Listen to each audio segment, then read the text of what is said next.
હવે જોઈએ સમાચારો વિસ્તારપૂર્વક। ફરી એક વખત ઉત્તરાખંડ પર હાલમાં કુદરતી આફત આવી છે અને ચમોલી વિસ્તારમાં વાદળ ફાટ્યું છે। ઉત્તરાખંડના ચમોલીના નંદનગરમાં મોડી રાત્રે વાદળ ફાટ્યું હતું। વાદળ ફાટતા નંદનગરમાં ભારે તારાજીના દ્રશ્યો સર્જાયા છે।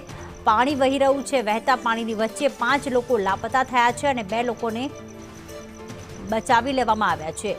જે વિસ્તારમાં વાદળ ફાટ્યું એટલે કે નંદનગરમાં ત્યાં નદી જેવા દ્રશ્યો જોવા મળી રહ્યા છે।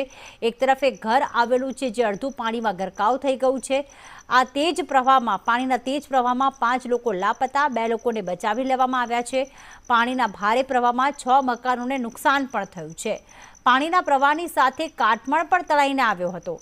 અનેક વાહનો કાટમાળમાં દટાયાની આશંકા સેવવામાં આવી રહી છે।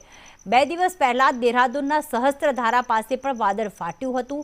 દેહરાદૂનમાં વાદળ ફાટતા 15 લોકોના મોત થયા હતા અને ફરી એક વખત ઉત્તરાખંડના ચમોલીમાં હવે વાદળ ફાટ્યું છે। આ વખતે ઉત્તર ભારતમાં એમાં ઉત્તરાખંડ આવી ગયું છે, દિલ્હી આવી ગયું છે, આ તરફ જે હિમાચલ પ્રદેશ આવી ગયું, જમ્મુ કાશ્મીર છે। આ તરફના આખા વિસ્તારમાં જ્યારે કુદરતી આફત આવી હોય, માત્ર તારાજી નજરે પડી રહી છે અને એના જ કારણે ચારધામ યાત્રાની વાત હોય કે પછી વૈષ્ણોદેવીની વાત હોય, આ તમામ યાત્રાઓ પર તેની અસર પણ જોવા મળી છે। ભૂસ્ખલન થવું, વાદળ ફાટવા જેવી ઘટનાઓ હવે આમ બનતી જઈ રહી છે।